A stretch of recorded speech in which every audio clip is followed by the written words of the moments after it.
saia do meu caminho, eu prefiro andar sozinho, deixem que eu decida a minha vida. Amigos, estamos aqui para falar do vídeo 18, cujo título é Admiráveis Cidades Rurais. Quando eu vivi meus 3 anos na França, eu fiz muito contato com diversas pessoas que têm ideias diferentes de como ser felizes, vivendo bem do pouco, se ligando mais na espiritualidade do que no lado material da existência.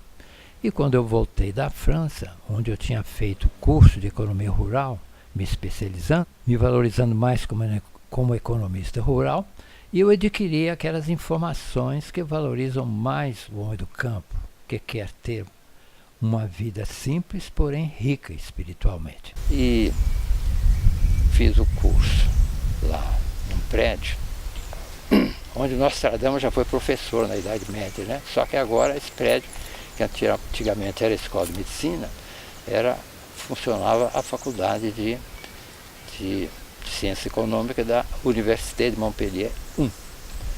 Então eu, chegando ao Brasil, retornei dos meus 3 anos da França, fui morar no Rio, onde durante as horas vagas eu comecei a anotar insights, ou aquelas ideias do mundo espiritual, aquelas ideias que poderiam me favorecer de como criar uma admirável cidade rural. E, por falar nisso, o nosso lado masculino, ou lado yang da mente, ele capta as ideias primordiais, aquelas ideias que ajudam a gente a visualizar um mundo melhor, onde a gente poderia viver bem, sem gastar muito. Quer dizer, do pouco vive-se bem, vive tudo, parvo bem, conforme já foi mostrado em vídeos anteriores. E então, durante 1 ano, eu andava com um papel no bolso, uma caneta também, e anotando todos os insights, todas aquelas ideias primordiais para formar aquela admirável cidade rural. Depois desse 1 ano, eu fui morar em Brasília, e lá durante o início do governo Collor, aliás, antes do início do governo Collor, eu peguei essas ideias primordiais e fiz uma espécie de apostilha de umas 100 páginas com o título de Admirável Cidade Rural.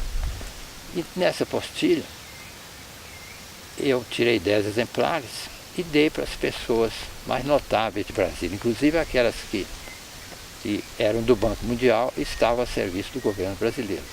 Essas pessoas leram, inclusive jornalistas também de renome, leram, acharam muito interessante, até mesmo o bispo da CNBB leu, achou muito interessante, pediu para ficar mais um mês lendo aquilo que ele queria mostrar para os seus colegas. E depois que eles leram e deram as suas sugestões, eu então, durante o governo Collor, estava havendo muita demissão em massas. Eu senti que precisava fazer alguma coisa por aquelas pessoas que estavam sendo demitidas. E aí, quando eu fui passar férias lá em Belo Horizonte, junto com meus pais, eu coloquei um anúncio no Jornal do Brasília e um outro no Correio Brasiliense, um anúncio assim, ó: procuram-se pessoas que estejam interessadas em morar numa admirável cidade rural. Fui embora e deixei o barco correr. Na volta, era muita entrevista, eu era procurado e solicitado para entrevistas. O SBT me entrevistou, a Band me entrevistou e até mesmo um repórter do Jornal do Brasil foi a Brasília, me entrevistou e publicou uma matéria de mais ou menos, não sei se foi de meia página ou de 1/4 de página sobre esse meu projeto. Já que eu tinha promessa do INCA e da Terra Cap de ceder a terra para eu instalar 2.000 pessoas. Inclusive cheguei a fazer 4 reuniões com as 300 pessoas que se inscreveram como candidatos a morar nessa admirável cidade rural. Agora, como o Inca nem a Terra Cap cumpriram a promessa, porque eu escrevi esse livro, Admirável Cidade Rural, para mostrar que eu não usei de estratégia adequada, tanto para conseguir a terra, porque eu não tinha um político me apoiando, e também não tinha experiência suficiente para motivar aquelas 300 pessoas a se instalar nessa terra que seria cedida pelo Inca e pela Terra Cap. Certo? E agora em 2001 eu voltei a morar em Belo Horizonte para ficar próximo da minha mãe, que sempre me apoiou quando eu saía. Quando eu fui para a França, fiquei 3 anos lá, ela sentiu muita alegria, porque eu estava me especializando. E quando eu saía também para estudar em Viçosa, para fazer meu curso de agronomia, e mesmo para morar em Brasília, ela nunca sentiu tristeza, sempre sentia alegria com a minha partida, sabendo que eu estava evoluindo. Mas quando eu fui morar no Rio de Janeiro, minha mãe sentiu-se como uma criança que está sendo abandonada pelos pais.